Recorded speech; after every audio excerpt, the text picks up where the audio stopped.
Well, we are ready to start. So finally, I want to welcome you all to our Greater Lansing United Nations Association Earth Day program. I'm Bob Barnhart. I am a member of the board of Greater Lansing UNA, and I will also be serving as today's moderator.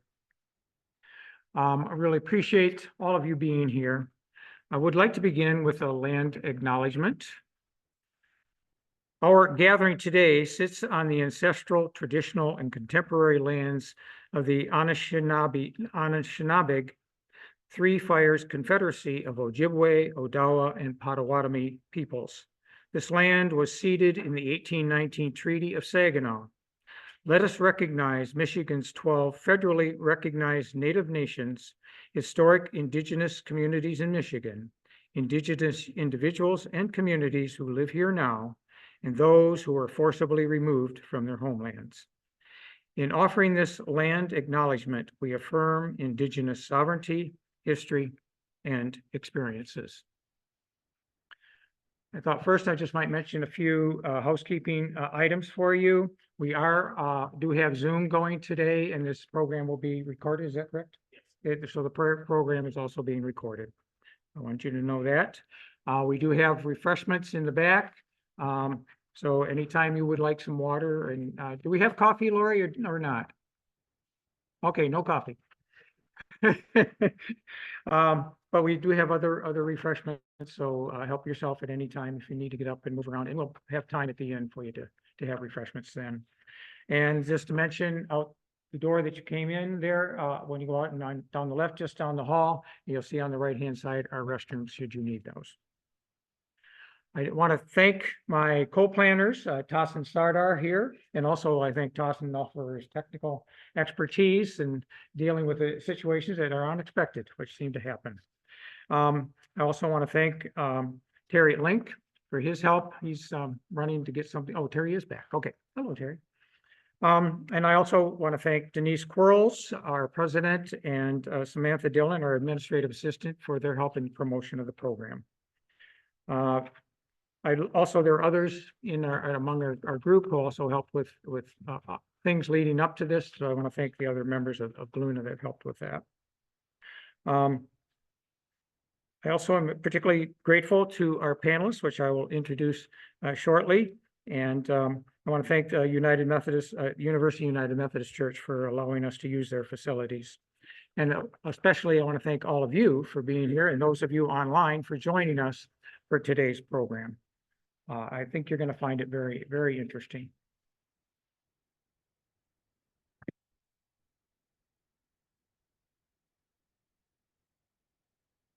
Today's program will be touching on many of the 17 Sustainable Development Goals that were established in 2015 by the United Nations, all 193 member countries. And these are goals that are to help improve this world and make it healthier and safer for everyone. The three that will be most affected or most brought up today will be good health and well-being, which is number 3, number 13, climate action, and number 16, peace, justice, and strong institutions. Now, these Sustainable Development Goals are synergistic, so of course it's going to also be effect on other of those goals. And if you don't know those and you don't have a card, we do have on the back table. When you leave, we have a card that lists all 17 of those Sustainable Development Goals. So I encourage you to take a card and learn a little bit more about it if you aren't familiar with it at this time. I want to go through just briefly how the program will progress. I will do the introduction of panelists with short bios. Then the panelists will respond to 5 prepared questions that I will be asking. At the end of the going through those 5 questions and their responses, we'll give you time as the audience to do Q&A, and we'll have our panelists answer your questions. Then there will be just a few closing details, and will be time hopefully at the end here for refreshments and informal conversation. So let's get going here and let's learn a little bit about our panelists. The first I'd like to represent Representative Julie Brixie. Julie, she is from the representative for District 73 of the Michigan House of Representatives. She has been serving her third term in the Michigan House of Representatives. Before being elected to the state legislature, she earned a master's degree in crop and soil sciences with a specialization in environmental toxicology. After serving on the Zoning Board of Appeals and Planning Commission, Representative Brixie was elected to the Meridian Township Board, where she served her community for 18 years, 2 terms as a trustee and 3 terms as treasurer. Representative Brixie currently serves as the chair of the Appropriations Subcommittee on Agriculture and Rural Development and Natural Resources, as well as a member of the Appropriations and Tax Policy Committees. So welcome, Representative Brixie. On the far end of the table is Wesley Watson. Wesley is part of the Michigan League of Conservation Voters.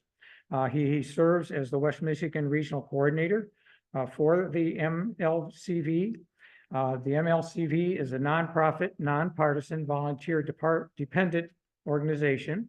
It works to protect Michigan's air, land, and water by activating voters to elect and hold accountable public officials who fight for an environment that sustains the health and well-being for all of us.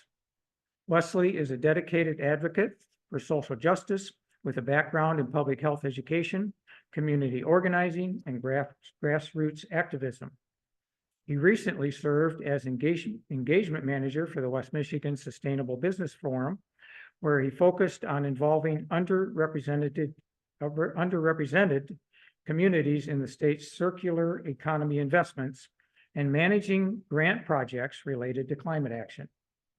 Previously, he held positions with For Our Future and Next Gen America, addressing issues such as environmental justice, healthcare access, criminal justice reform, and voting rights advocacy.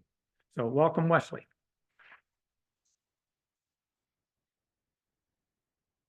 And our third panelist is Meghan E. Wilson.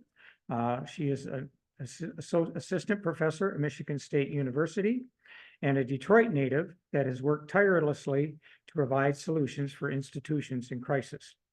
She has worked for the city of Detroit, Detroit Public Schools, Brown University, and several other institutions to facilitate transitions in times of financial restructuring. Beyond this work on public finance, Meghan works to cultivate metrics for environmental justice and energy justice. Her work bridges the gaps of economic development and environmental justice. She has published widely on the effects of capitalism and democracy at the local level. Meghan earned her Ph.D. in political science from Brown University. Her work focuses on public finance, urban development, race and ethnic politics, and state and local government. Meghan's manuscript in progress, entitled Monopoly Politics, Emergency Management and Community Impact in Michigan, details the relationship between public finance and political participation in the state of Michigan during municipal financial crises. So welcome, Meghan.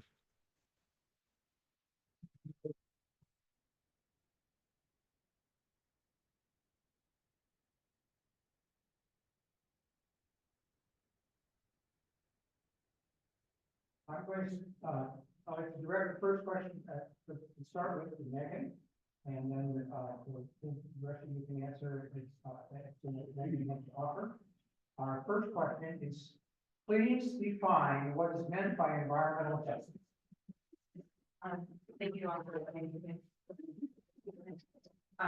Environmental justice for me, or in the way that I think about it, is really focusing on changing decision-making metric, right? So acknowledging that we have caused immense harm to the earth, but moving from there to actually change who is at the table and to make sure that people who have been harmed by the environmental crisis or that are going to be continue to be harmed by this will now have a seat at the table. So ensuring that it's a just transition in everything that we do.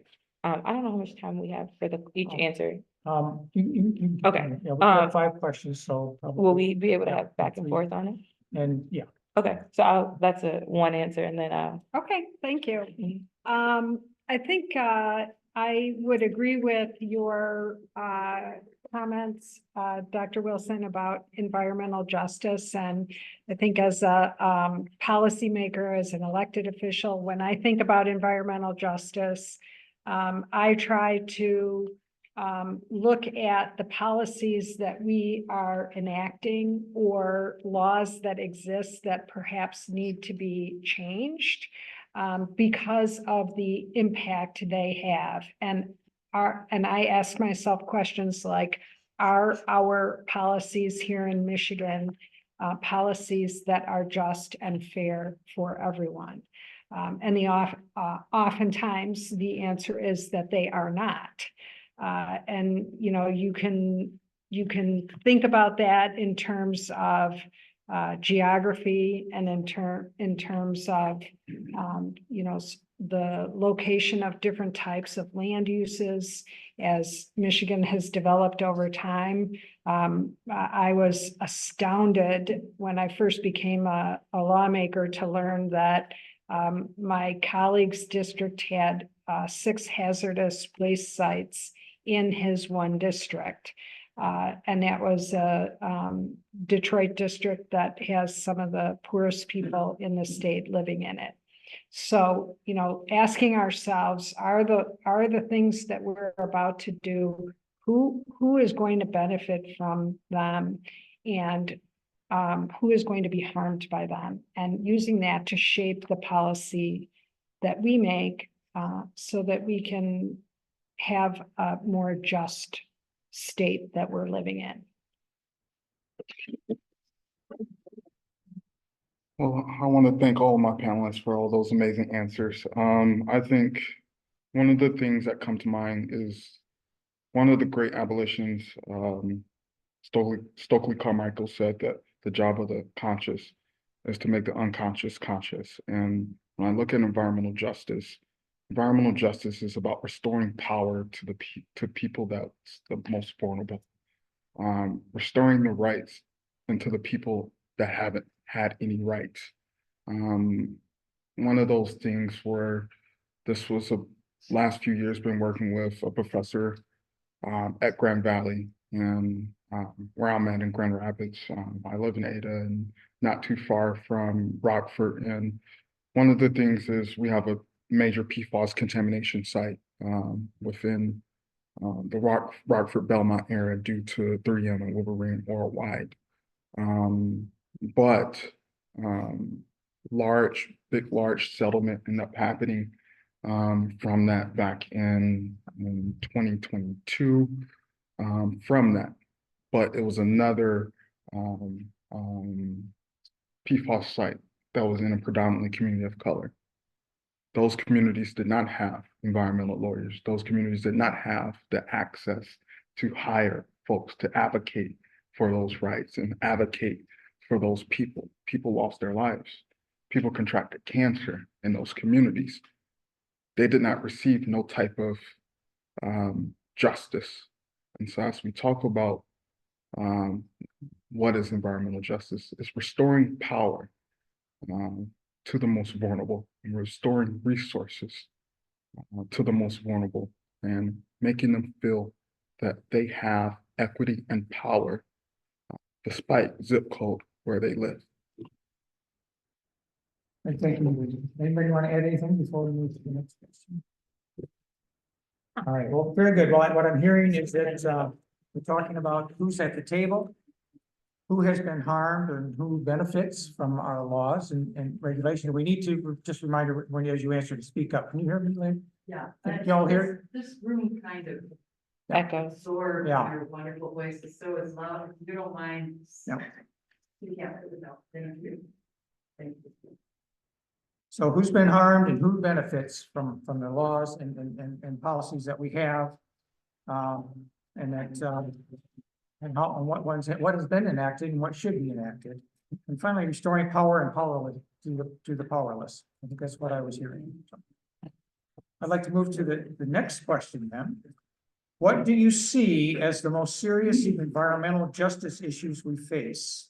And Wesley, you want to kick that off? Yeah, I'll kick it off. I was thinking about this question and, what comes into mind is thinking about, at Michigan LCV, we partner with this amazing organization out of Detroit called Detroit. Monica was Patrick and, we call her Mama Monica with all the work that she does for the people in Detroit and for the people not just in Detroit, but all across the country. Monica Lewis Patrick also goes into DC advocating for water affordability issues. When we look at water affordability is a key issue that I believe is at the forefront.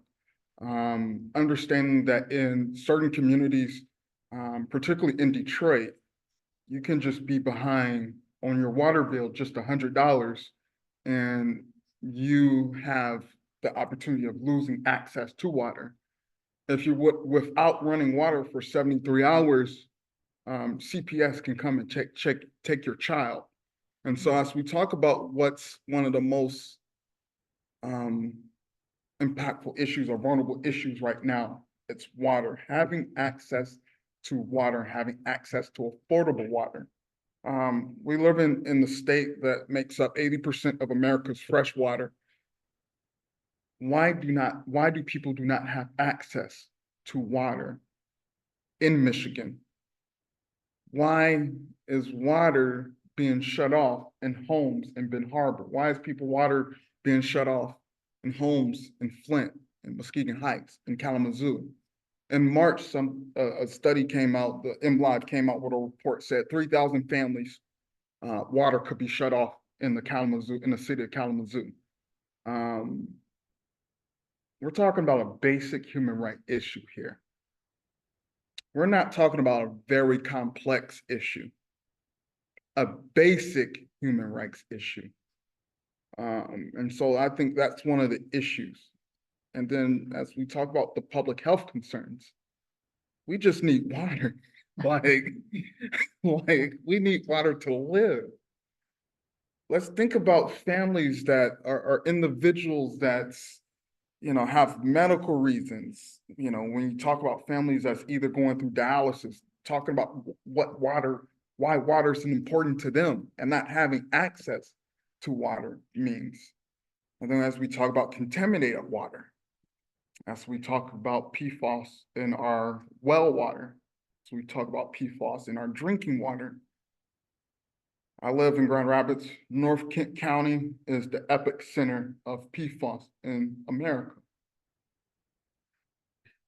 Why do we have a water issue problem here in Michigan? Is that one of the 6 chemicals that there's now laws that they have to be taken out of the drinking water? Yes, PFAS is a forever chemical. Yeah. It's Yeah.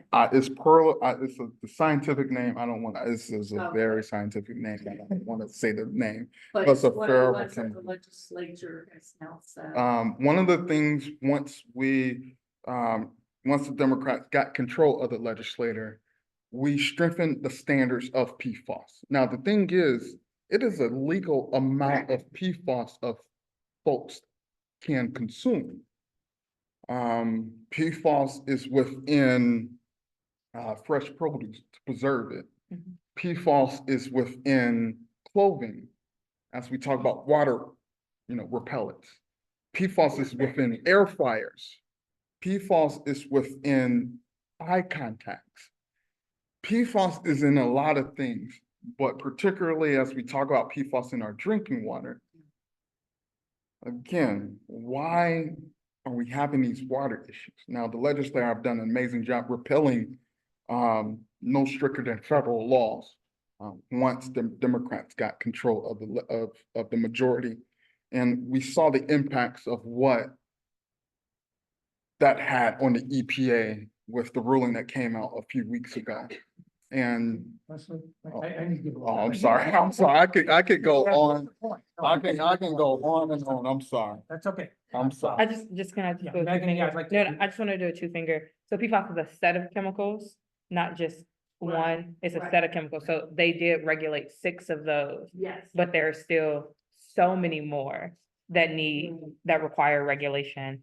So just wanted to, But the process of eliminating those, whatever filter, whatever they use, wouldn't those same filters take out a lot They more do than take- the 6? they do take out a lot more than the 6, but still not all of them. Yeah, And especially as we like move towards fast fashion, it is in our clothes, it Yeah. is on our foods, it's in Right. everything. And so we really need to figure out Yeah. different ways to build more sustainable lives on this Earth Day.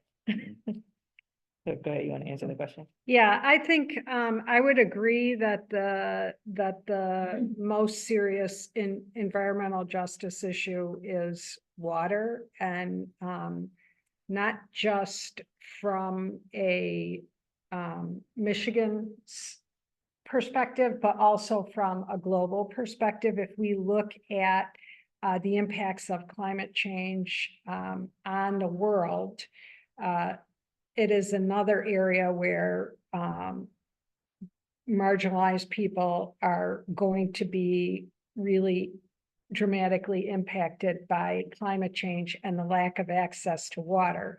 But I would go farther than just simply drinking water, because I think the impacts on water, even here in Michigan, for agricultural uses, we need water to grow crops. And Michigan is in a unique position in the country in that we have the second highest number of agricultural crops in the nation. And as we look at a world where we're experiencing climate change, access to that water for agricultural purposes and to maintain the food supply for our whole nation becomes a food security issue that has important policy ramifications connected with it. And so clearly more than, and then if you also look at water and you look at, the surface water, and what's in the surface water and how does that impact people, the Great Lakes, the fishing industry, the fisheries, that does have an impact on the tribes who are heavily reliant on the fisheries. So there's a lot of different aspects of that environmental justice, I think. So I'm not gonna be a contrarian, but I think there is something that's a little more important. And I think the one that I would say the most important, impactful issue for environmental justice right now is land and land use, and brownfield redevelopment, right? I think we have a lot of hazardous sites in the Midwest, in the industrial and upper industrial Midwest. And I think that's killing people daily. And I think we really need to figure out how to restore our brownfields, how to restore sites that are formerly contaminated in order to actually provide a better life, right? And so I think water is a very important part of this story.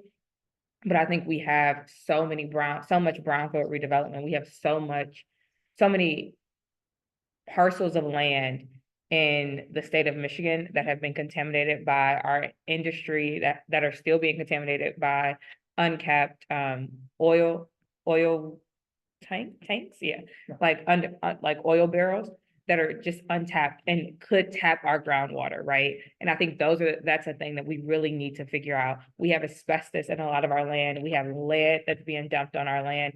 There's so much. And so like that is not only a health concern, but that's an economic concern, because it takes away the value of the people's homes who live in close proximity to that. And I think that's something that we can actually start to reimagine how our economic system works for people if we can start to reclaim some of that land value from brownfield redevelopment.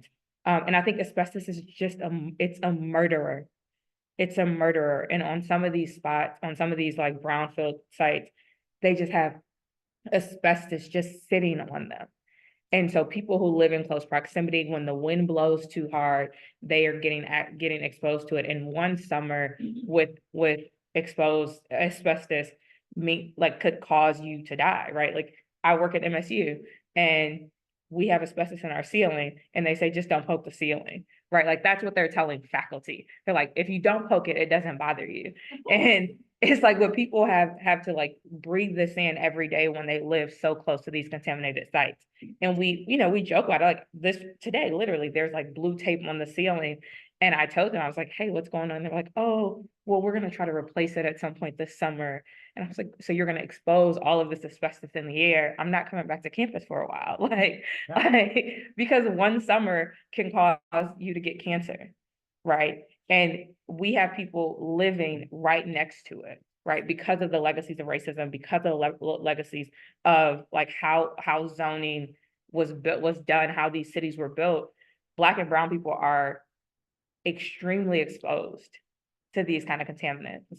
And I am worried about what's going to happen as we do this transition to electric vehicles.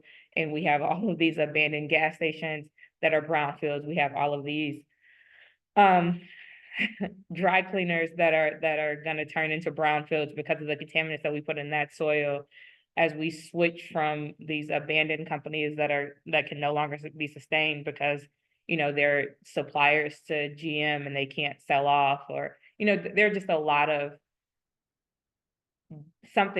things downwind that we really need to figure out. And I think land is the most impactful thing, and it's the one thing that we can do relatively quickly, and there's a lot of funding available for it to do brownfield redevelopment. And I think Eagle is doing a really good job of identifying it, but it's not enough. I'm sorry, is that brownfield? Yes, Brownfield. brownfield redevelopment. Yeah, well, thank you, all panelists for this, answering this question. What I'm hearing is two key things that are among the worst of the justice issues.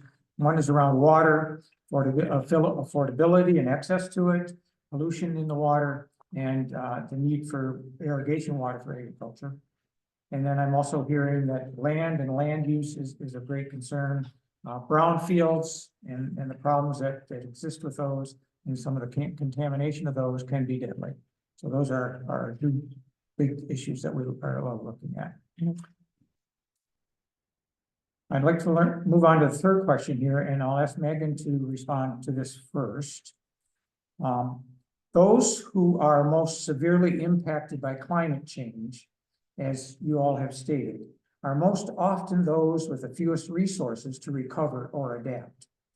So how do we grapple with the fact that our positions of privilege, with our relative wealth and resource consumption, have significant negative and sometimes fatal effects on the most marginalized people of the world? Climate reparations.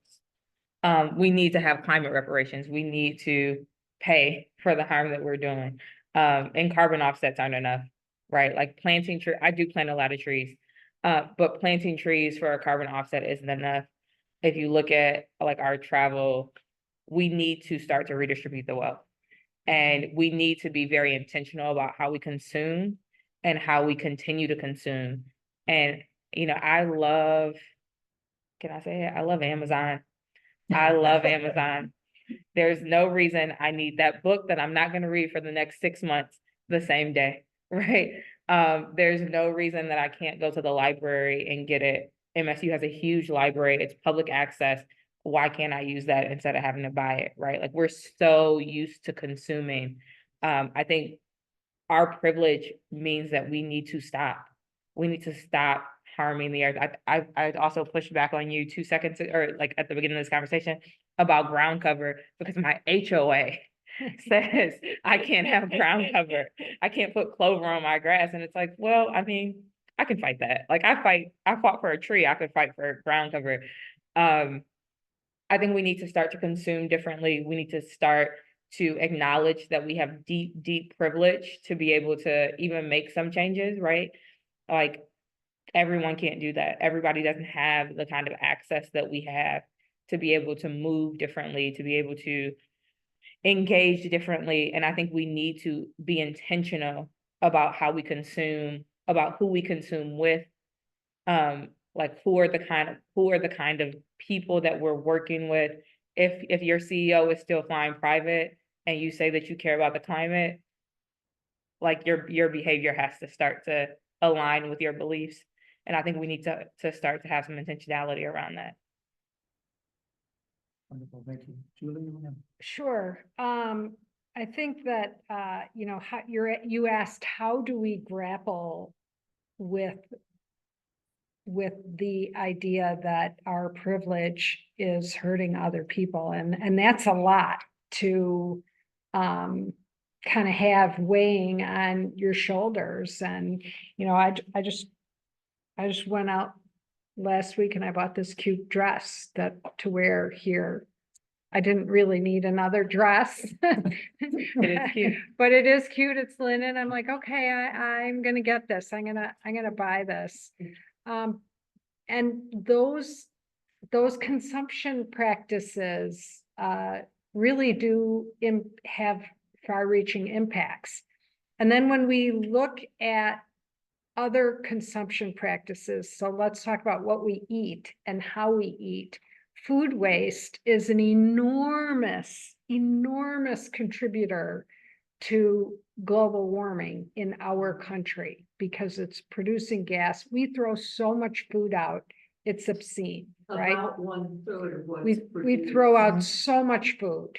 And then the other thing is that the way that we grow our crops, our agricultural practices, I think that a lot of people are aware of, you know, detrimental agricultural practices in other countries where you have slash and burn in order to grow crops. And, you know, that's so bad for the environment because you're converting the Amazon rainforest to grow cattle and corn, right? We hear about that. But what we don't hear about as much, but has an enormous impact, is what are our practices here in this country? For 100 years, we have focused on getting as much commodity per acre as we possibly could. You know, how do we learn how to fertilize and add just the exact right nutrients so that we can get as much bushels of corn, beans, or wheat per acre as we possibly can. What we've done by those practices is we have made an abundant amount of food, but we've done it in a way that we're negatively impacting the climate because the soil is so stripped of organic matter and microbes and living things that contain carbon that it's not sustainable, and it's an enormous contributor. We're beginning to calculate the carbon loss and the impact of farming on the soil, and we realize this is an area that no one's even been thinking about. So we need to find a way to accept lower yields for our farm commodities because we're doing it in a way that can be better for the soil, better for the air, better for the climate in general. And yet, how do we compensate people? You know, usually the more you get, the better, the more money you make from the more you grow. So we have to find a way to change these practices, whether that be incentivizing them or punitive regulations. We need to come about and find some change, and we need to find a way to grow our food sustainably to supply the population that we have in the world. This is a worldwide problem that we're experiencing. And it's a big one, and it's an important one, and it does involve land. And we don't want to use up all the land by leaving vacant land around from brownfields and going out and converting new farmland into, you know, suburban development. Our land use consumption in this country is Embarrassing. yes, I like this interaction. embarrassing. Embarrassing. Wesley? Yes. Oops. Oh, Sorry.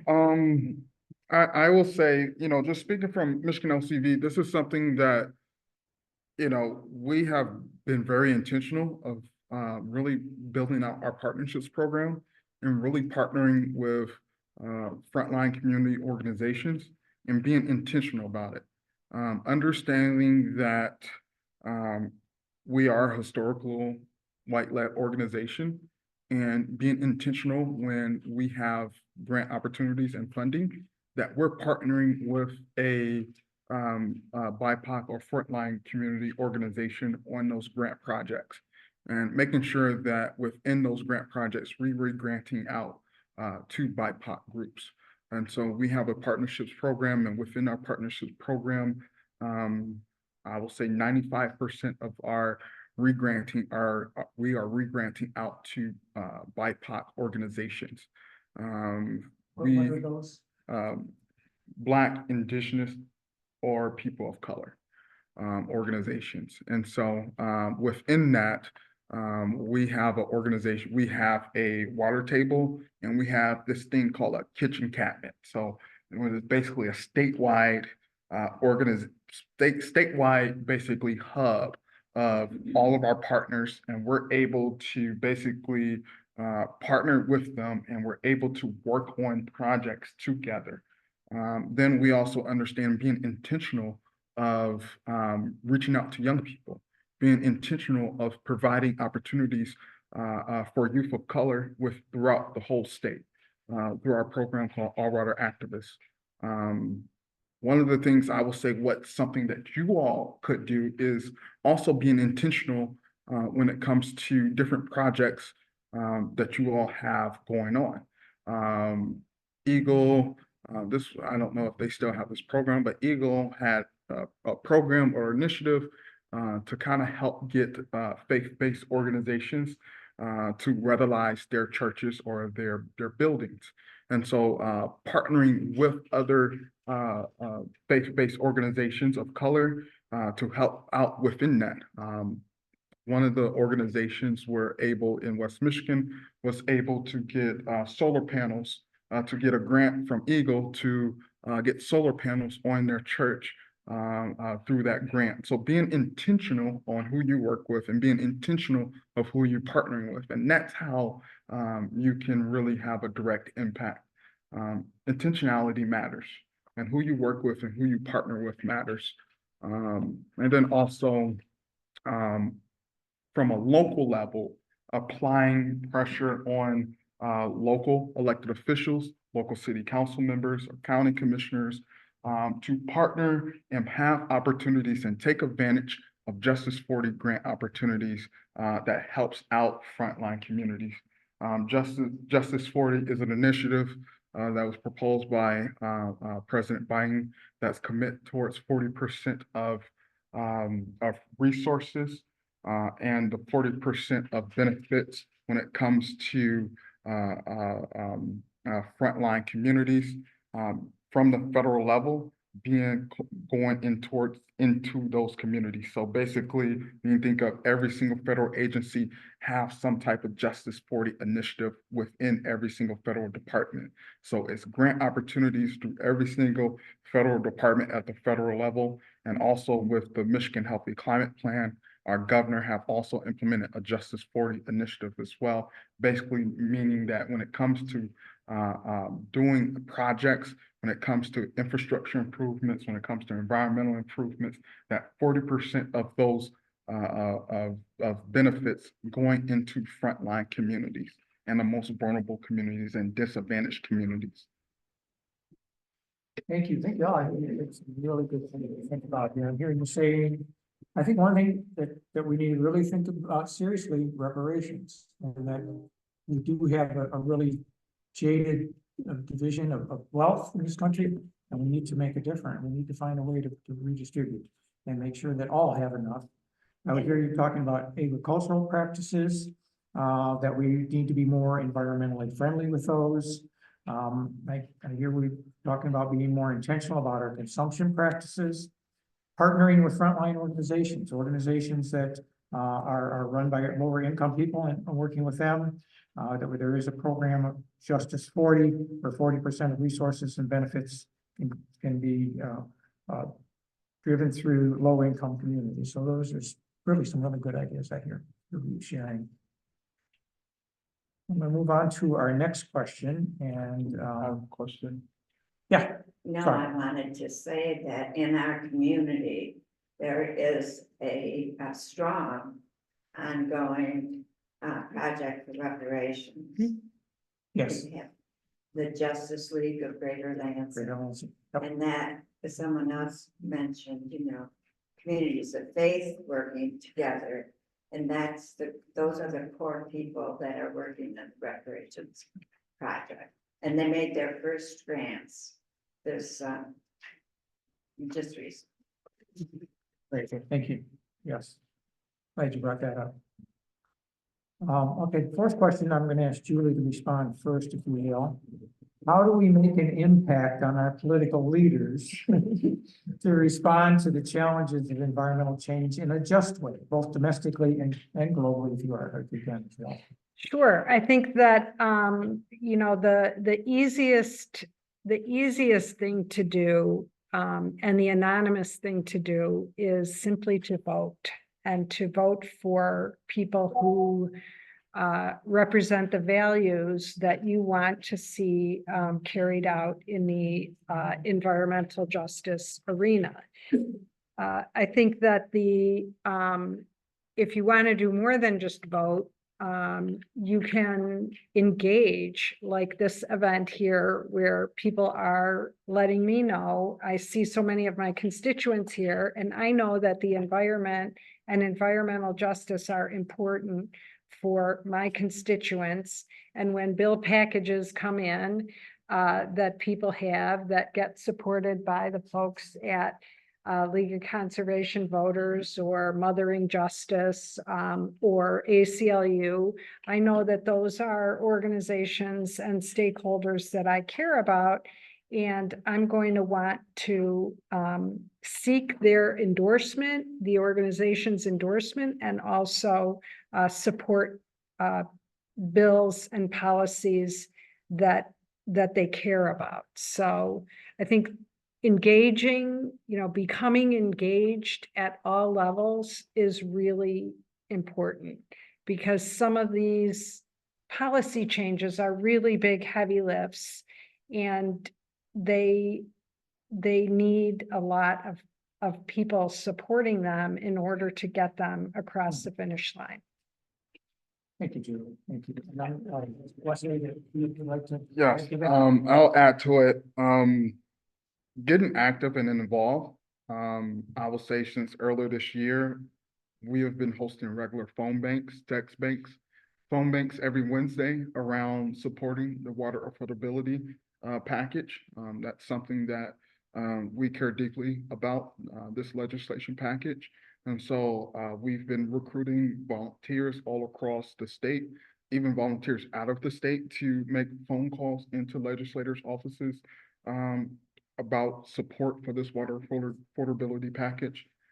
We even, made phone calls to the Macomb County Commission, to the Macomb County Water Authority around this water affordability package as well, because we saw that we had some opposition in the Macomb County area. And so being very intentional about really connecting with the people.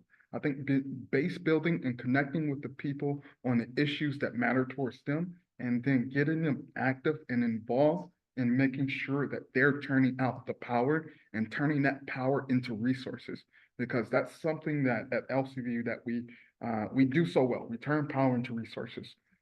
We got involved majorly within the 2022 election cycle. We endorsed a lot of candidates, and we flipped the House. We flipped the Senate. We have the majority. But after we did that, we didn't stop. We kept going. We kept going. We say it's no off year. We push for the clean energy legislation. We know that the clean energy package it wasn't the best package, but even though it's not the best package, it's still one of the boldest packages in the nation currently right now. And so we did not stop right there. We had people active in 2022. We had people active in 2023, where we door knocked over 89,000 doors in 2023, all across the state, going up to Marquette, going up to every Lansing, every parts of the state, and we did that. We did that and we committed to that. We made over 1 million phone calls in support of this legislation. And a lot of those phone calls, a lot of the young people pushed that legislation. We end up hosting a youth lobby day and climate rally on the Capitol line, one of the largest youth rallies on the Capitol line in history. And we pushed that. We made that happen because we got young people involved, because young people wanted to see this happen in their community, in their state. And we end up making that happen. And a lot of young people, the governor invited them to be on stage when the bill signing happened in Detroit, when the governor signed the clean energy package as well. And so we have a lot of amazing opportunities to get involved and stay involved.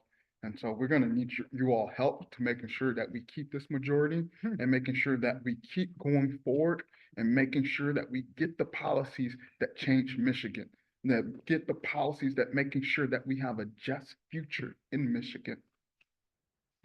Amen. Example of Amen. promoting. Yeah, and I want to say I support that legislation that Senator Chang has, and I'm anxiously awaiting for it to get to us so I can vote yes on it. And I appreciated the door knocking that happened right here in East Lansing. Anything we'd like to add, Megan? Yeah, I want us, all of this is a democratic process. And so beyond just the door knocking, beyond just having organizations get involved, you can get involved in public comment, right? Like if we want to talk about like these commissioners, these rate cases, these integrated resource plans that the utilities have to put forth, like you can say, I want to have a voice in that, and they have to listen, right? Like you get to have a voice in this. All of these utilities are constantly pretending like they're reaching out when in fact you can still reach out. Like you can just reach out to the Public Service Commission and tell them that you have a public comment on this rate case to maintain affordability. And so I want to make sure that we understand that this is like a very democratic process, even if it doesn't look like it. And also talk to those people who don't agree, right? Like still put pressure on your legislators that don't always agree with what you want, because you still get to have a voice, right? Like if someone who doesn't agree with how you feel about climate change is in office, please still reach out, still let them know how you feel about climate change and environmental justice, still have a voice in that, even if it's somebody that you don't agree with. And please start to have those conversations, right? Like I think we need to start having conversations across the aisle, because I live in Metro Detroit, and I drive past a climate disaster every time I'm coming to Michigan State, right? I drive past what happened in last August.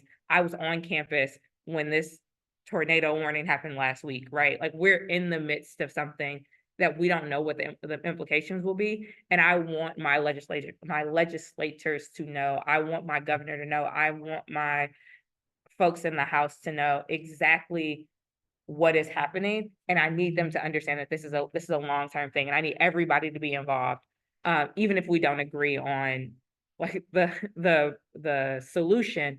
We all have to agree that there's a problem. You drive past it on 96, right? Like you smell the burning of the trees. The climate change has made it so we saw entire houses get lifted last August, and we haven't rebuilt from that. Still, like a year later, you still see the roots of the trees. And so we need to start, like we need to understand that there's a problem. And so that means that the political officials have to be involved in that conversation. You have to say, I don't want this anymore. I still want you to plant more trees. So thank you for the work that you do to plant trees.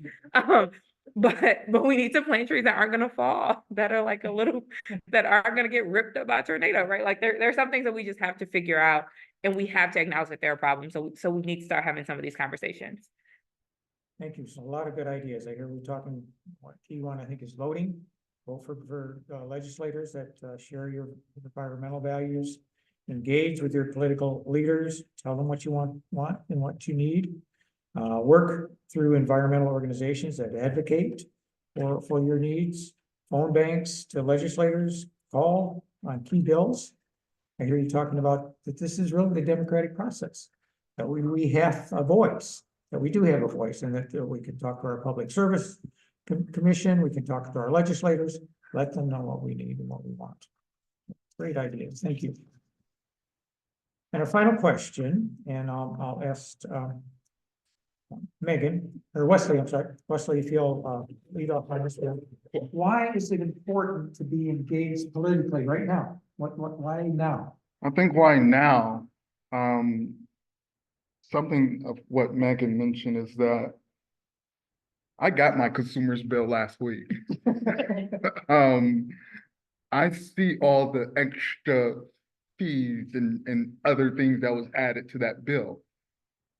Not how much, I used in energy, my utility, how much utilities I use. I see every single thing that I use on my, like, the added fee that was added to my bill, and I was outraged. And so I think we should get involved, because who wants to pay more money, on their bills? When we can go and advocate towards the Michigan Public Service Commission on why DTE shouldn't have this price increase, why consumers shouldn't have this price increase. We have that power to do it. Even coming up this week, the Michigan Public Service Commission have a hearing on solar siting. And so we must make sure that, particularly as we talk about rural communities, and we must make sure that even rural communities have access to renewable energy just like everybody else. Even though we're seeing pushback from some folks in rural communities, but it's not the majority in rural communities. Folks want this. We understand even in rural communities that renewable energy benefits farmers, benefits business owners in rural communities. And so even when it comes to why should we get involved, because ultimately at the end of the day, who wants to spend more money? It's all about saving our bottom line. And so that's why we should get involved. Also, it's about, we should know what's happening on the level. We should know how much funds that's coming into our state from different federal investments, from the Inflation Reduction Act, from the IIJ, from the bipartisan infrastructure bill, from the CHIPS Act. We should know how much funds that's coming in, and then we should ask, what are we doing with these funds? Excellent. I couldn't agree more with, why now? And I think like one other little element, not only to have a voice in directing these infrastructure funds that are out there, which are enormous, but also that other little thing called democracy that we care about.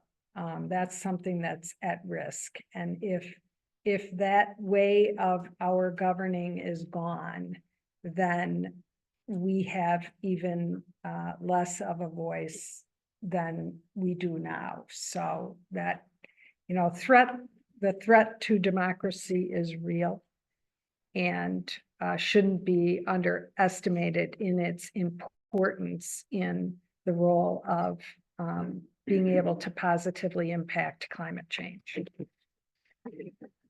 I definitely agree.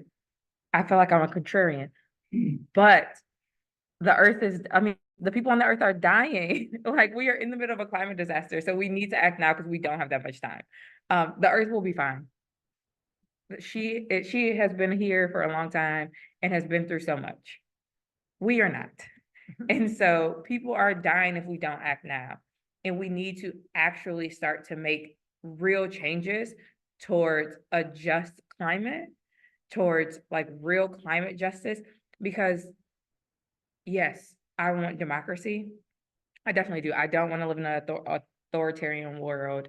I don't want to live in war, but so many other people are living in that and they're dying every day because of it, right? We're seeing entire populations of people be erased because of climate change, right? Like St. Kitts, everyone loves the Caribbean, but St. Kitts is losing its shoreline almost 2 feet every year. That island is small. That is a lot of shoreline to lose every year. New Orleans is underwater. Like, we need to get engaged now because people are going to die, right? Like, yes, California got a lot of rain this year, but 2 years before that, it was nothing but fires, right? And so we need to start acting now because climate is such a unimaginable disaster right now.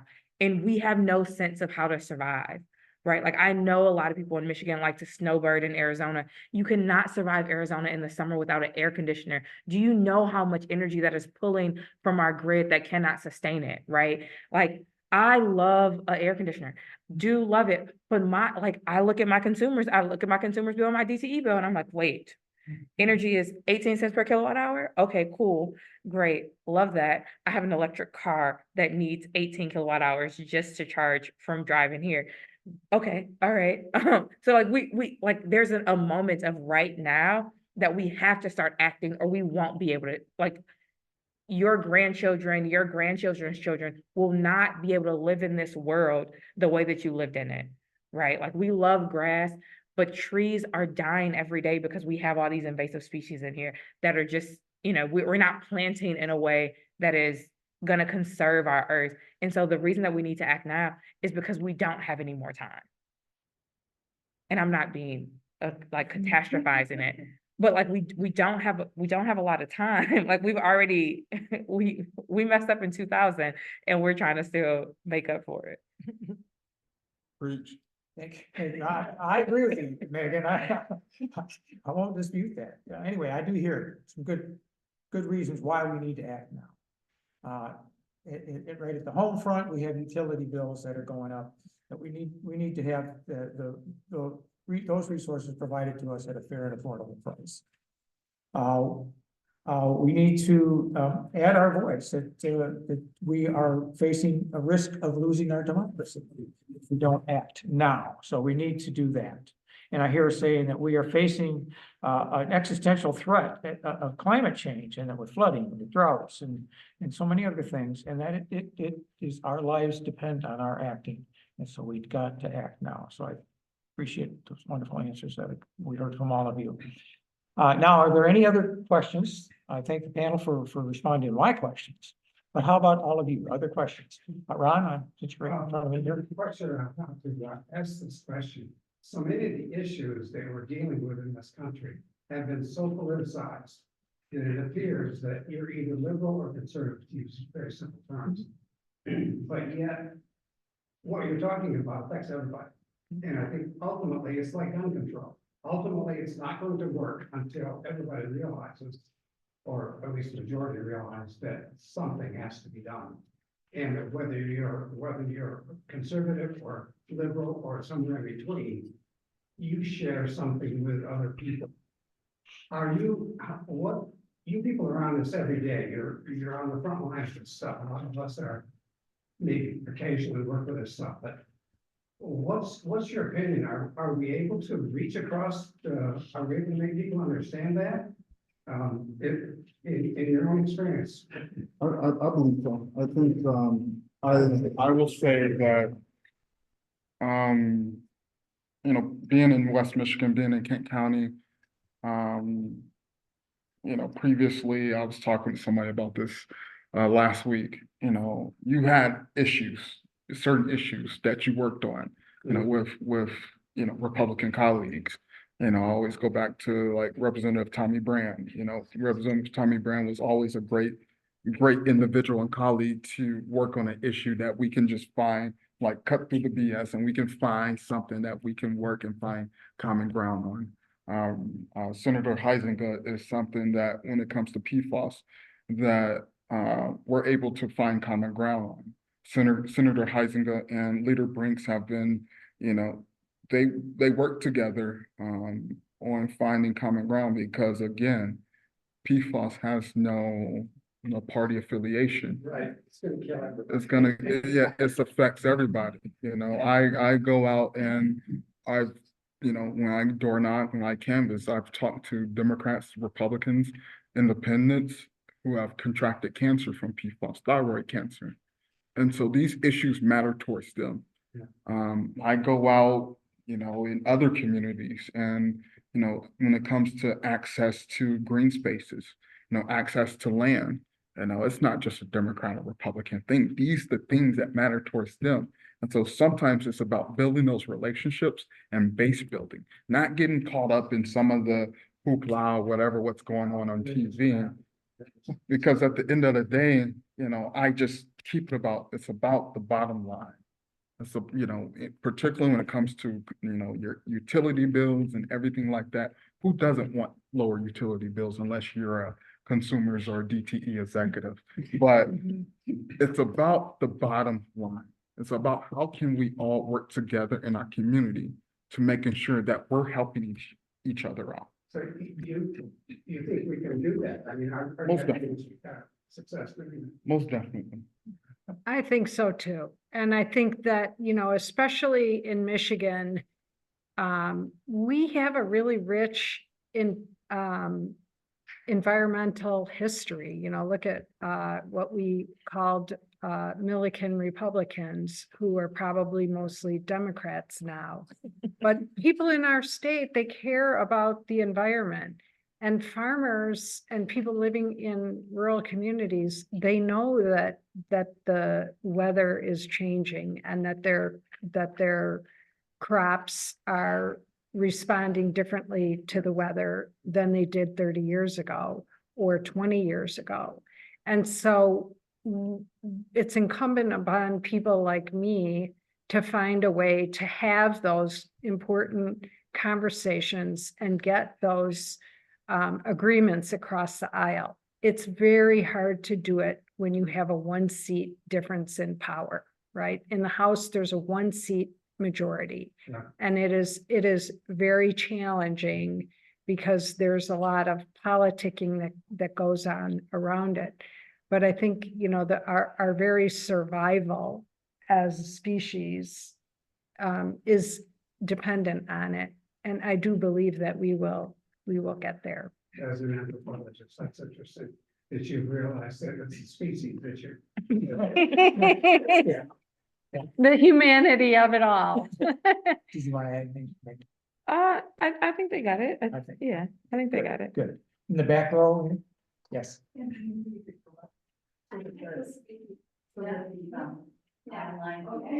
Oh, yeah. That's a good point. Yeah, yeah. My question is about, do you think the carbon tax could apply or could be a solution for the climate justice? And also it could be applied in Michigan or not? The question is about the carbon tax, and is that something that would be effective even here in Michigan and other parts of the world?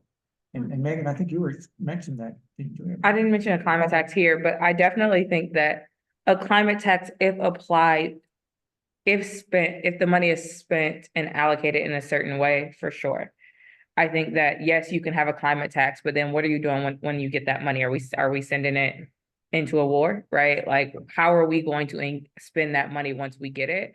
I think a climate tax that is used for climate reparations, or a climate tax that's used to help to make sure we get energy democracy, a climate tax that helps to clean up like brownfield sites or ensure that our water is treated well, I think that would work. And I think that could definitely be applied in Michigan.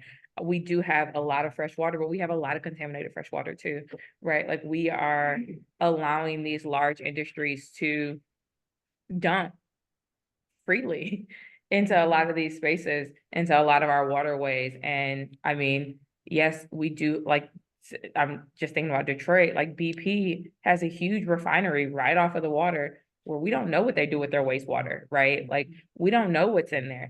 Flint is in part the way that it is because of its water, because of wastewater, because we don't have proper cleaning for that. If we had a carbon tax and then we said, okay, we're going to start to do environmental justice projects with that money, sure. But I don't know that we have a politic that can do that yet. Sorry, Julie. I know you had a. No, I would agree with that last assessment of it. I do think that a carbon tax worldwide could be effective. I think we are a bit a ways from that in our country still. I say we need more corporate taxing. That's just me personally. Okay. But, but, I do think, you know, one of the things is that at LCD, we are working on, we understand that we're not gonna get there this legislative term, but polluter pay is something that we are working on, and it is something that we do believe in. And we hope that if we extend the majority in the House, if we extend the majority in the House, we will get polluter pay, in the next legislative term. So can I- Thank you. I was gonna say, can we just One thing to add- pull all, I was gonna say, can we pull all the questions so that we can answer them? Later. Oh. Yeah, how many had any other questions? We had just two more. Three. Okay, I think I might, we're gonna have any quick answers. We Okay. got just a few minutes left. And I think, Jim, you had raised your hand first. I'm not sure about anything. Well, for me, the climate crisis and environmental issues are just about at the top of the list of my concerns, although I'm concerned about what will happen with democracy as well.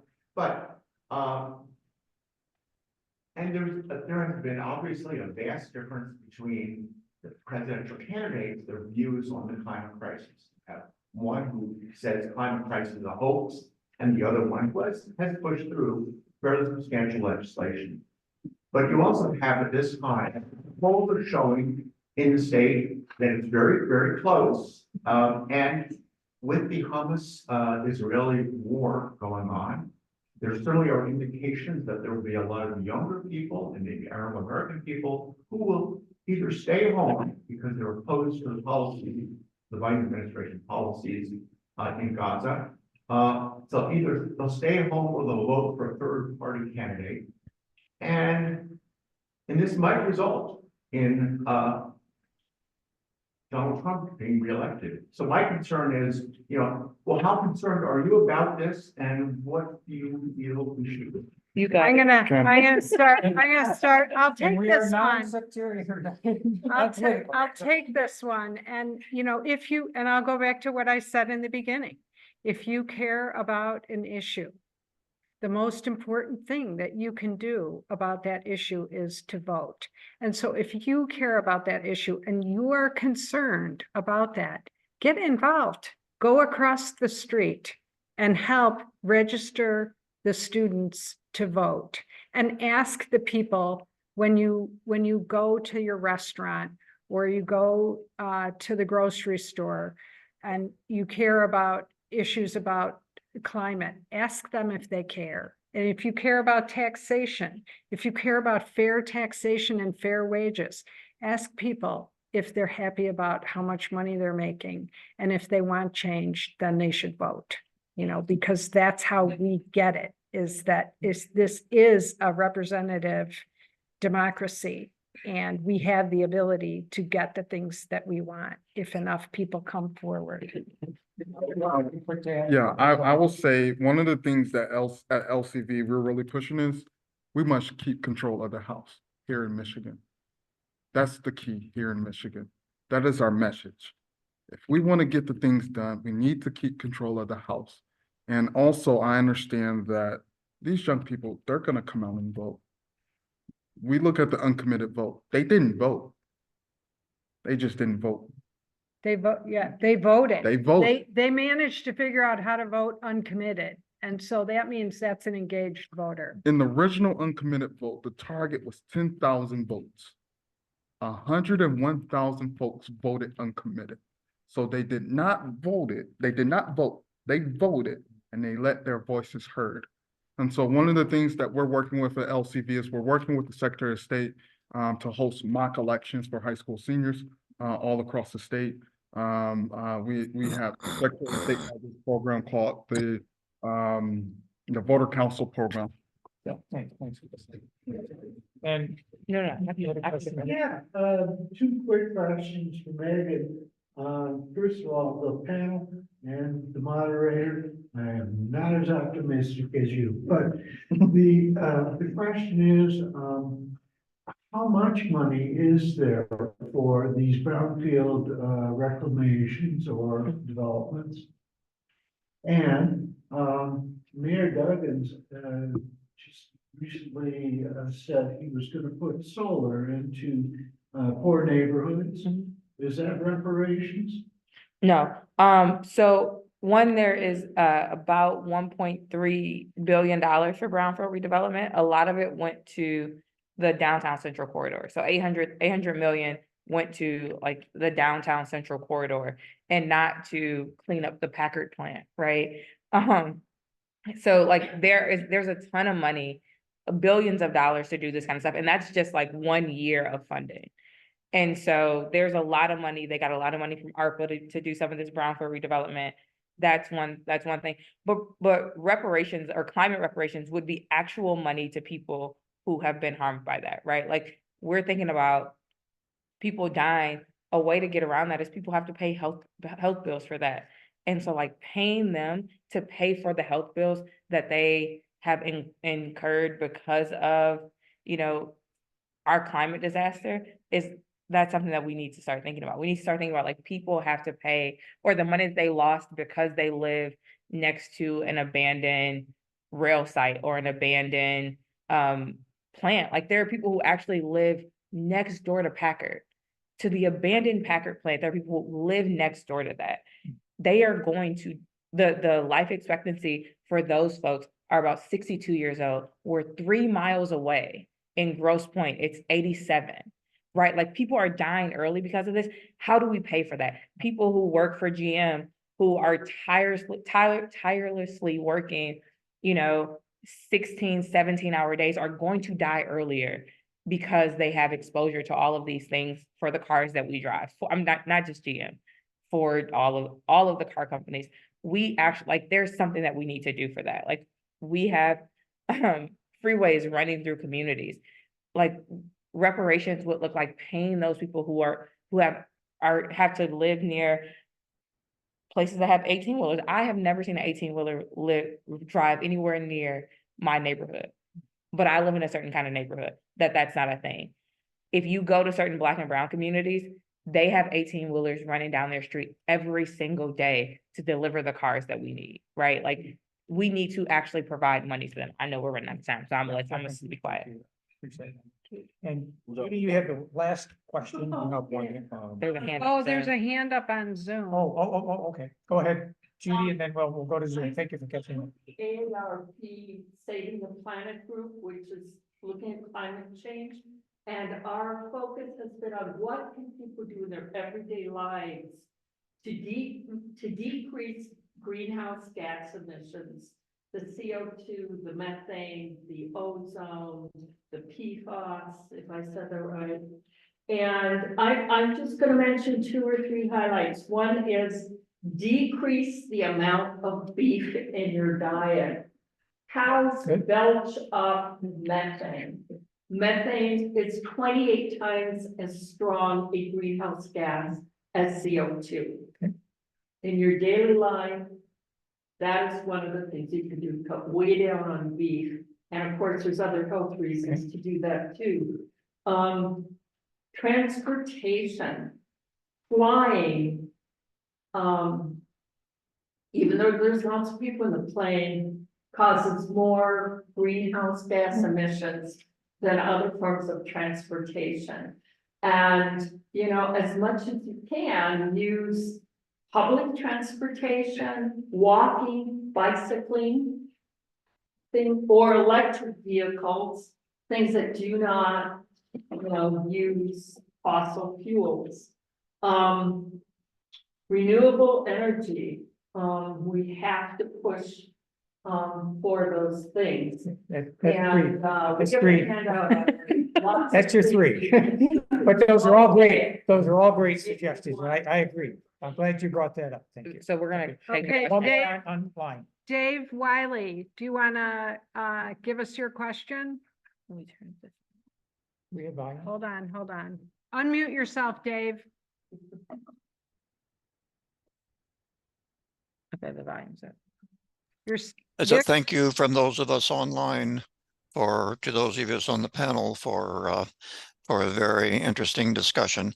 I just have one question, and that is looking at the big picture of US emissions and carbon that as perhaps the largest polluter in the world, which the poorer nations who don't contribute much to the carbon are suffering from most of all, with humongous droughts and floods and other climate change issues. But the biggest source of U.S. pollution is the U.S. military. Every day, our military emits more carbon than the nation of Portugal or the nation of Argentina or many, many others. It's if we really want to cut U.S. pollution, rather than recycling or dealing with our local problems, we need to do something about the military. The Biden budget that has been submitted for FY 2025, which Congress will be working on this next year, now exceeds $1 trillion for the first time, and now is more than 2/3 of the entire U.S. budget of expendable funds, 2/3.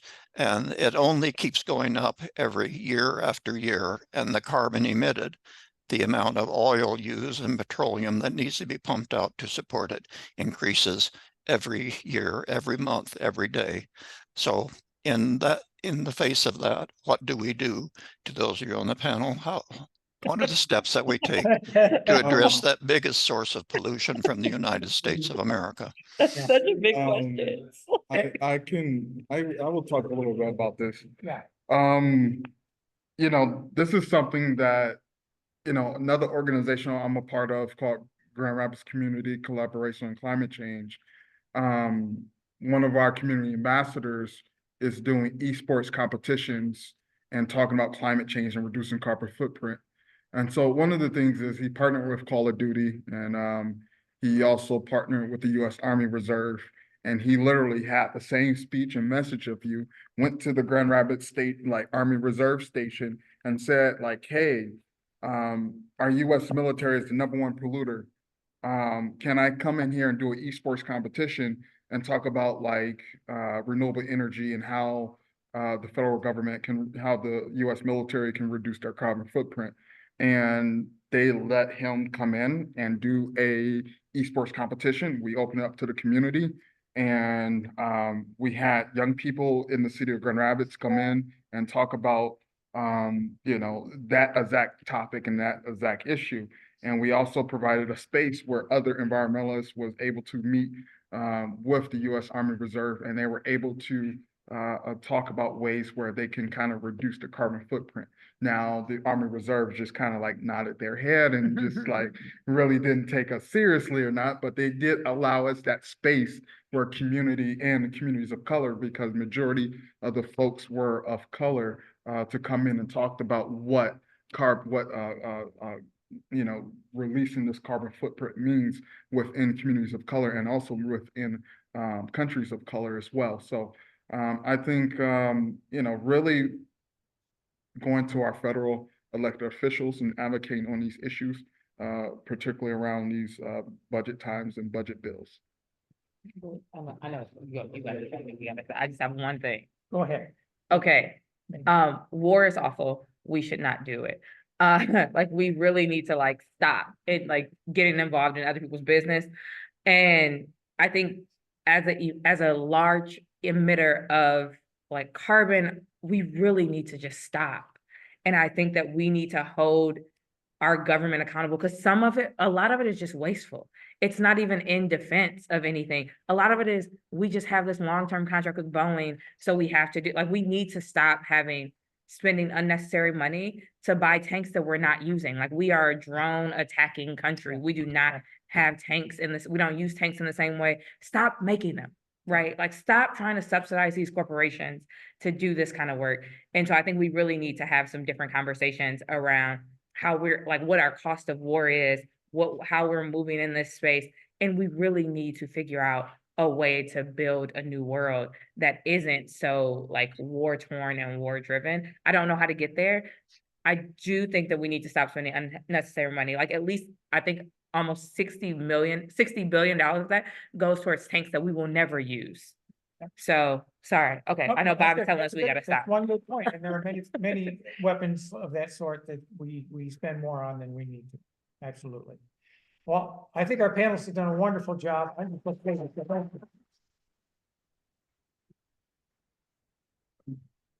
Thank you. Thank you so much. Happy Earth Day, everybody. Yeah. Thank you, thank you. I have just a couple more things here as we conclude. And again, I'm just so delighted that each of you agreed to be a part of this panel. I've really enjoyed being with you and sharing answering these questions and looking at some of these issues so deeply. So thank you.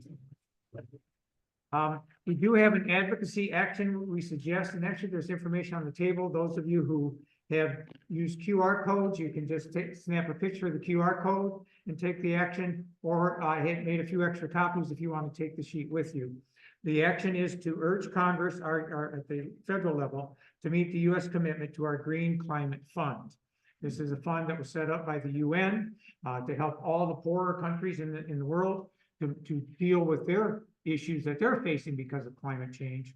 And too many of us, including the US, too many of the richer countries have not fulfilled their obligation. And so we want to encourage Congress to see that the US fulfills that. So that's what our action is today. So I hope that you'll take a picture of the QR code. That makes it very easy to send off a message to our senators and your representative. Or you can take that with you. And there is if you can also do it via text to 30644. That's also on the sheet at the back information table. Oh, it's up here. I got that. Thank you.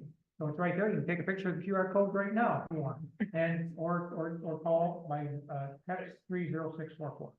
So Text please, 30644. yes. So please take action.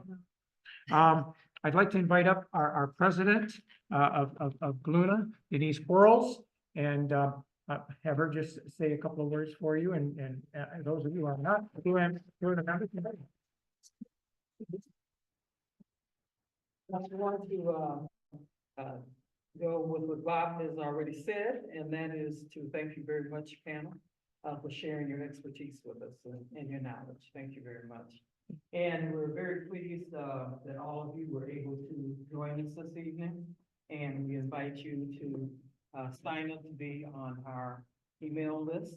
And we regularly have programs, at least on a monthly basis, about various issues. But I most importantly would like for you to consider joining and becoming a member of GLUNA if you're not already. And I don't know if we have our site up there. There's another, next slide, do you have that? Which one? For the membership?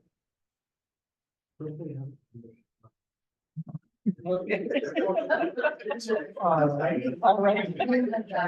Yeah. There was slide number 3. Yeah, it's GLUNA.org. Yeah, GLUNA.org. And become a member and help us to carry out our mission, which is to educate the public about the United Nations and to encourage people to support the United Nations in its various efforts. So again, thank you all for joining us this evening.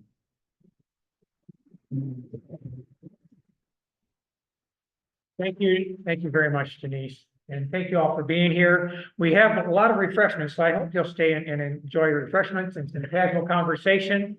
And do what you need to do to help make this a better world. Thank you for being here, and God bless you all. Thank you, thank you. Thank you. Thank you.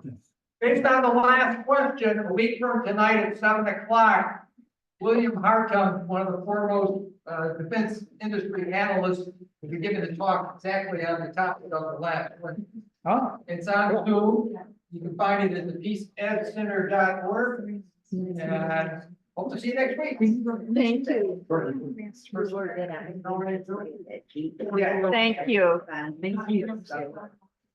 Champagne everything? I'll give you. Thank you. Yes. Nice meeting You too. Thank you, Denise. Representative, thank Thank you you. for inviting me. Yes. Appreciate it. And I'm not Amazon person, but I do go online, shop online, and buy stuff, and I have to say, do I really need some more shoes? I bought this in person, but fast fashion, and I I can definitely connect you. buy things that are made in rubber because they at least pay a living wage. Oh. I mean, there's so little. I'm literally knocking myself over this. Rather than something that'll pay for it. Oh, wow. I turned around doing stuff and I put something away and I turned around. I don't know. I ran right into the corner of the wall. I'm doing really good on the food. No, I did not go to. I have not. I don't, Wait, not that much. Okay. It's. Okay. I'm glad you're. Yeah, thank you. No, it's been great to meet you. Nice meeting you.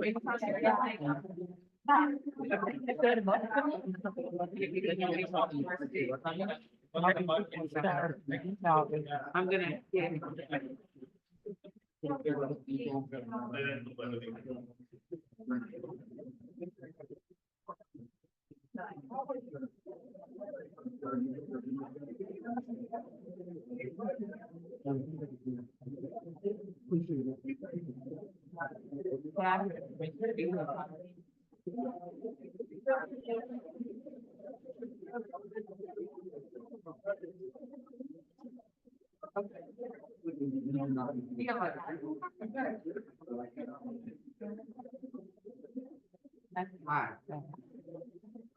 Interesting. I have some control background where people are and pretty much more honest than people. But what I found interesting enough, I wasn't that, I found is that several of my relatives used to be